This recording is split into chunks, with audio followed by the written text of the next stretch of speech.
Villa 2, Aston 1. Interesting game to be fair. Um, yeah, we lost, but I'm not really phased. Yeah, I think you lose games. I don't really. It's our second loss. You look at people that are behind us. Villa did not score a goal in 5 matches. Come on, you get what I mean. City have lost 4 games. You see, you see. It's when you want to lose. The thing is that it has to be in circumstances that would you have won. And let's look at it. Last minute goal, last minute winner, Emi Bendia. I don't know. I didn't want that to rhyme. I don't know why that rhymed. But what I'm saying in essence is that, hold on.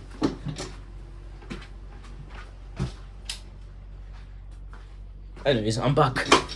What I'm saying in essence is that you can lose matches. You can. I don't know the meltdown. I am sure there's going to be a meltdown from Arsenal fans. I've seen people saying sack Arteta already. That's the problem, and I keep on saying it. And this will test the mentality of winning the league. I mean, look at the past seasons. I've broken down so well. You look at the past seasons when we've challenged for the title.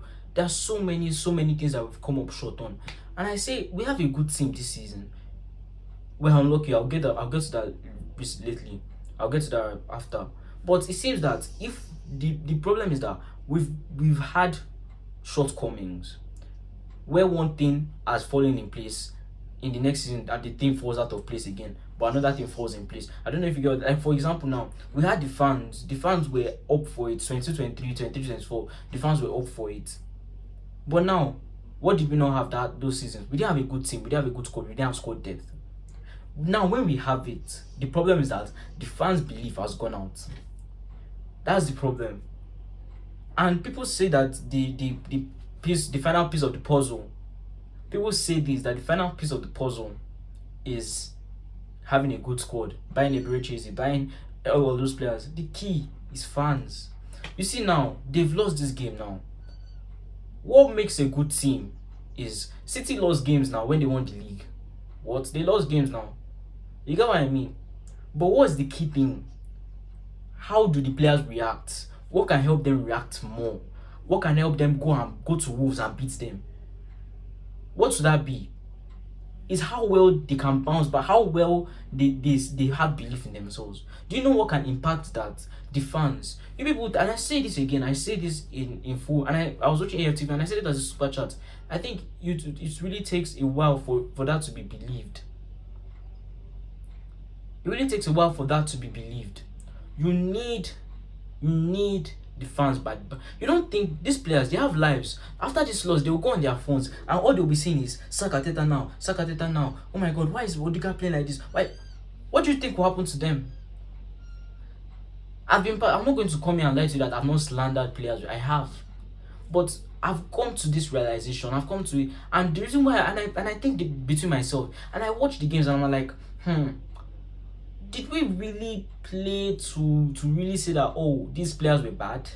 Today, if anything, I'm seeing more and more, but I just need to cross over the line. What is am saying cross over the line? When we go behind, I've seen it so many times this season for me to be okay with that fact. But the only problem is that we need to get over the line. Maybe certain decisions or this or that. But look at all the games that we've fallen behind. We've not lost a match. We've not dropped points from winning positions this season. We've not dropped points from winning positions this season. And that's very key for me. But if you look at last season, we're dropping repeated points from winning position. What of from losing positions? We're not dropping points from losing positions as well. We're not dropping as many points. Rather, how many games have we gone behind this season? We've gone behind against Newcastle, Liverpool, City, Sunderland, and Chelsea, Aston Villa. So that's 6 games. How many points would that if we lost that match? How many points would that have been? 6 times 6. That would have been 36 points dropped. But we came back against Newcastle. That's 3 points. You get. We came back against Chelsea. That's 1 point. We came back against Man City. That's 1 point. You get what I mean? We came back against Sunderland. I think that's the point drop from a winning position anyway. But you get what I'm trying to say. We don't go on to lose matches. We come back from adversity. They hold their head high. Look at this. Look at what happened there. It was a goal mouth scramble now. At the other end, we could have scored ourselves. So let's not come up with this narrative of, oh, Arsenal players are bad, this player is bad. No, now. Why can't we do? Why can't and the problem is that I look at myself and I'm saying I've done that before, but I'm like, why do I actually do that? Because last season, between the international, I said international preseason, and I saw this team, I was like, this team is good, and I went back to those games and I watched some highlights. And I'm like, but there are some of these matches that we're just unlucky. The players played well, but one thing is that we never really have luck on our side. It might sound like copium or an excuse, but you have to be real. There are some things that are like, that's odds. What are the odds that will happen? And it happened against us. There are some things that, and some fans will come and say, and that's the problem. I looked at them like, but why am I really saying that some players are bad? Because rival fans will put it in our head and we'll go along with it. Now, I don't blame us for going along with it, because I talk about the PTS and everything, but calm down. Like, we lost the game. Villa beats the same Man City at the same ground. We are meeting Villa again on 30th of December at Emirates. Let's see what happens there, man. No? We just lost the game. This is our second game. We have lost only 2 games this season in every competition that we're in. And we've played heavy opponents. If that's supposed like winner, if that was supposed like free kick, wonder free kick didn't go in, this would have been our first loss of the season. Think about it. But to see, when you are going for things in the long term, when you are going for a marathon, for example, if you are running a marathon, if you run the first 10 kilometers and you start sprinting the first 10 kilometers, the first 10 meters, if you start sprinting down, what's the point? You have lost all your energy now. So put things into context, put things into, into perspective. Let's try to do that. Next game, who do we have? Wolves. Come on. I think Wolves are the Emirates. Come on. You can't back this team. You can fuck off. I'm sorry. And I know people say that. People might be like, oh, you're saying too much. But let's be real. I can't keep on like going through this thing of the Arsenal fans that, oh, I'm going to be I'm not going to slander every match. Well, there are things I notice. And there are things that I'm sorry I've accepted it now. I don't think Arsenal fans are going to change. But now, we're not putting more on these players in terms of mentality to be able to bounce back, instead of us being the key to them. Villa did not score a goal in 5 games, but their fans back them. All of a sudden, they're third. They're second, sorry. Mindset, perspective, come on. Yeah, but it was a good performance. Yeah, the performance was not brilliant. They didn't blow them away. We had our chances too. You don't get. We bounced back from going behind. We scored a goal. We could have scored more. Forget. I saw people criticizing Odegaard. Like, have you forgotten that Odegaard took a shot that almost went in the top corner, if not for Martinez's fingertip saves? Saka beating Martin for dinner. And the only thing I'll question is Mikel Arteta for is that your in-game management can be good. You can have good in-game management, but it doesn't matter if you didn't get your lineup or your lineup correct from the start. Why do I say that? Is that you can go in hindsight and say, oh, but you see, when when you don't start things earlier, when you try to start, okay, sorry, where was I? I was just a little something. Okay, I was talking about in-game management and picking the right team. I'm okay, I can commend this in-game management, but I think, and I said there, and people will say that, oh, Gyökeres didn't do anything when he came on. It's not about what he does, it's about what he brings. You don't get what I mean? You see, I'm not defending, I'm not reaching to the depths to defend him.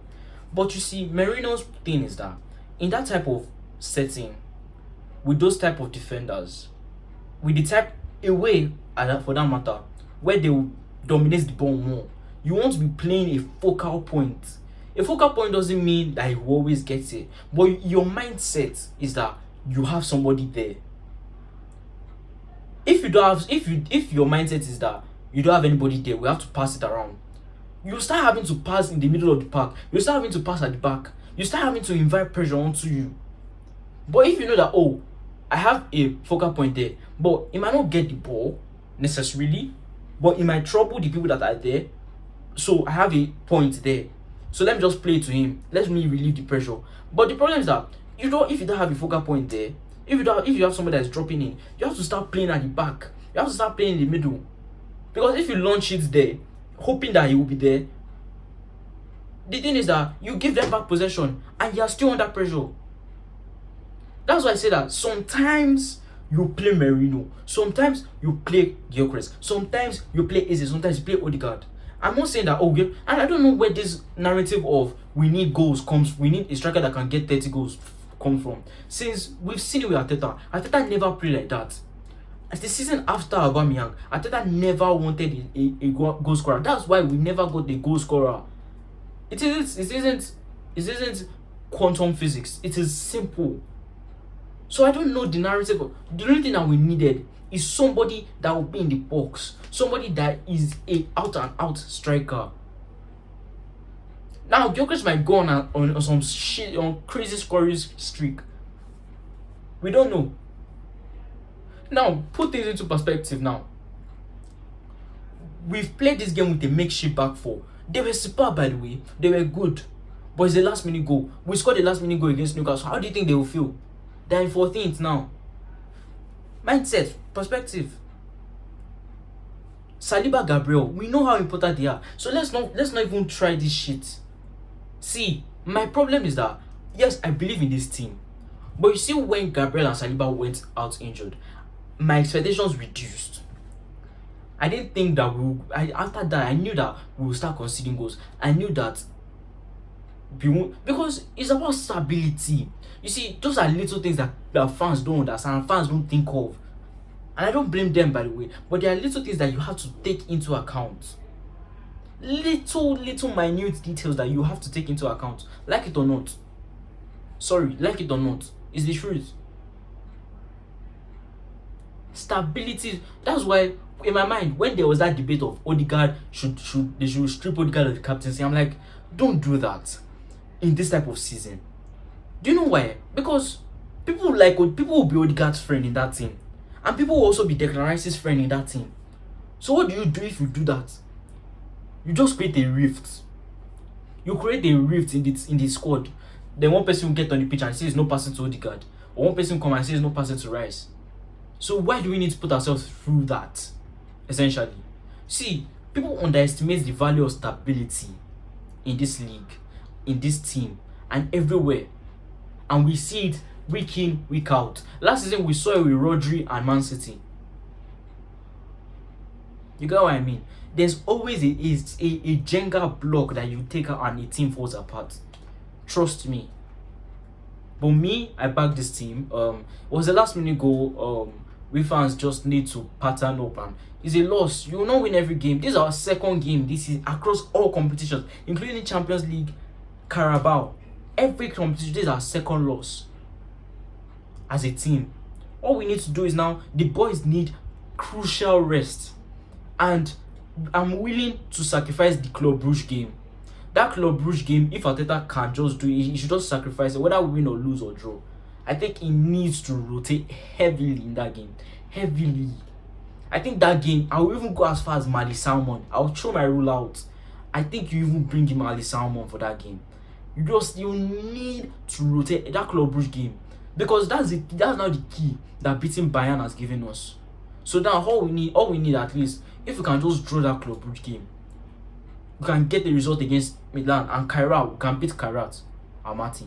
So you sacrifice this Club Brugge game on Tuesday, and you just make those players rest. Bring in Nogard, bring in what do you play? Who do you let Zubimendi stay, because I don't know who you even want to replace Zubimendi for. You can play, maybe Eze can get some minutes because he was substituted at halftime, so you can play Eze in the midfield. You can even play Odegaard to get some match fitness. You can play Gyökeres, but you need to bring Madueke in, you need to bring Martinelli in, you need to bring Luis Kelly in.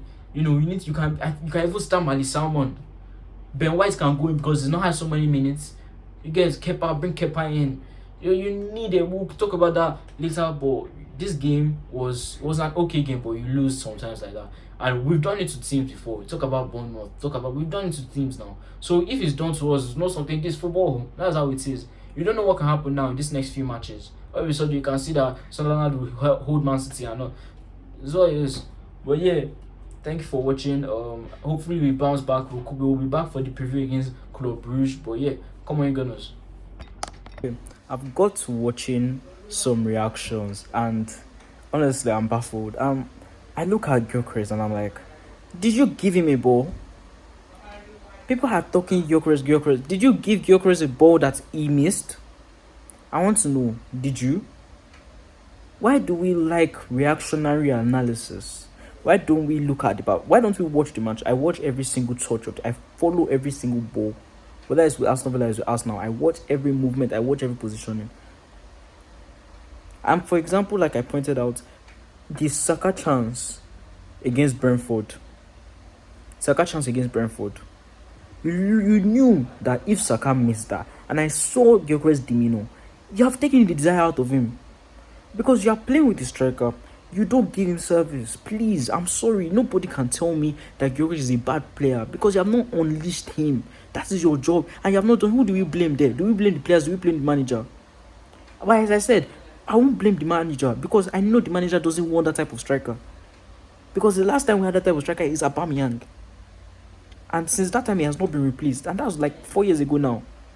So please, if you can show me a clip where Gyökeres has gotten the service and he has missed a chance, no limiting factors, no anything, one-on-one throw on goal, and he doesn't score, tell me. And I will look back at that game against Chelsea. The game against Chelsea is playing. That's why I said Chelsea. The game against Brentford. Go. So sorry. I'll look back at the game against Brentford and I look at that Saka chance, and you saw immediately Kelleher got a hand on. You saw Gyökeres' demeanor as to say, "Why don't you pass me the ball?" But all that is different. Saka scored that goal. If he didn't score, it might have been different discourse. But come on, let's see Gyökeres with service. Let's see the team play with a focal point instead of wanting to play with a makeshift, and let's see what happens then.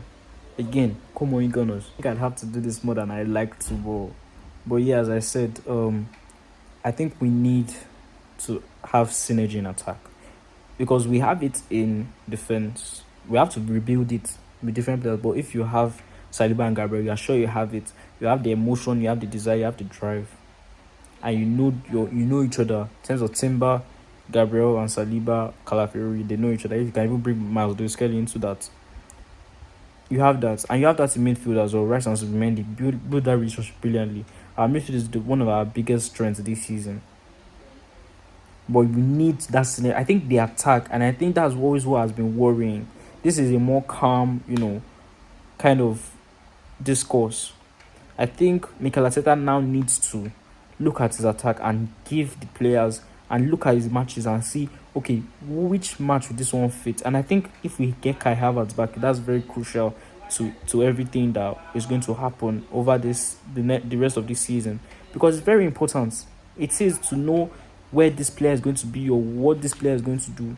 Synergy. You need to know. Saka needs to know. Okay, if I pass it to Gyökeres, does he want it on his right? Does he want it on his left? Does he want to attack it in the air? I think they know that with Merino, but you have a striker that people are criticizing for not doing anything, but you don't let him do it. You're swapping and changing. You have to look at your games and see who is for who, especially with the Odegaard and Eze situation too as well. You have to look for who do you need this. Eze is a moments player and he's a technical player, but Odegaard, you need him if you want to carry the ball, if you want to keep the ball, if you want to relieve pressure and put on pressure. Because Odegaard, Eze is not going to drop back and receive the ball, but Odegaard will do it, and Odegaard will still also transition the ball. I don't know why people are saying Odegaard was poor. He was man of the match. Odegaard was one of the best players on the pitch. So please, let's power up and let's just believe. I'm down to earth now. No emotions. I'm just telling you. I've not changed my opinion of the match, but just believe. It's not going to cost you anything. Like, look at rival fans. That's your own decision as a football fan. So still believe in this team. Come on, Gunners.